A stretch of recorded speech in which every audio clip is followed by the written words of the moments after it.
Vous avez fait quelque chose qui m'a sidéré. Le PSG avait aligné en Ligue des Champions un joueur suspendu. Oui. Et c'est-à-dire que personne ne savait pas. Vous ne saviez pas qu'il était suspendu, donc il a joué. Non, il y a eu vos adversaires. Donc un joueur, c'était Laurent Fournier, joue alors qu'il est suspendu, mais on ne le sait pas, sinon on ne le fait pas. L'adversaire ne le savait pas non plus, donc il n'y a pas de réclamation. Ça se termine 3-2, c'était à Bucarest. Et puis ça arrive à l'UEFA et il contrôle tout et il dit mais vous avez fait jouer alors, ah bon, on a fait jouer alors, on ne savait pas. Donc match perdu 3-0, tout le monde. C'est la sanction dans ce cas-là, vous avez perdu 3-0. Donc tout le monde se fout de notre poire, quoi, à juste titre, on est ridicule. Et il y a le match retour à faire. Donc les joueurs réagissent assez bien à cette bêtise, à cette bévue. Et puis j'avais dans mon staff à l'époque un Claude Leroy qui avait entraîné beaucoup en Afrique, qui avait fait gagner la Coupe d'Afrique au Cameroun, etc. Et il me dit, je dis écoute, c'est comment on va faire.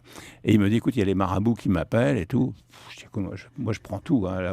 J'ai un camion de cierge à lourde si tu veux, les marabouts si tu veux. Donc allons-y pour les marabouts. Donc je découvre Western Union, je vais verser de l'argent à la poste pour le marabout. 500 € quand même. Hein. Ouais, en tout. Mais ça valait le coup.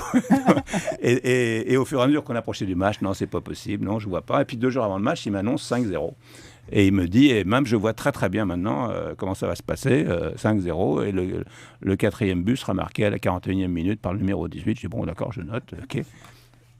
Et voilà ce qui s'est passé. On a gagné 5-0, et le 4e but. Donc, après, j'ai raconté... Le 4e but a été marqué à la 40e minute par le numéro 18. Par Guédé Florian Maurice. Donc, et je raconte ça, alors évidemment, c'est comme vous, là, vous dites, wow, c'était gentil, mais bon, sauf que ça s'est passé comme ça.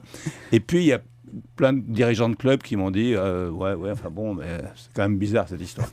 Et 2-3 mois après, le président du Havre m'appelle, qui était là au match et qui rigolait un peu sur mon histoire. Il venait de perdre 3 matchs de suite. Il me dit est-ce que tu peux me donner le numéro du marabout? Ensuite, Leonardo, qui était donc joueur du PSG à l'époque, qui devient ensuite entraîneur du Milan AC, et dans une mauvaise passe, il perd un match aller contre une équipe vraiment qui n'a rien à voir avec Milan. Et donc, il n'est pas très bien. Il m'appelle pour le marabout. Enfin, donc, et après, donc, le marabout a fait fortune. Je suis son agent maintenant.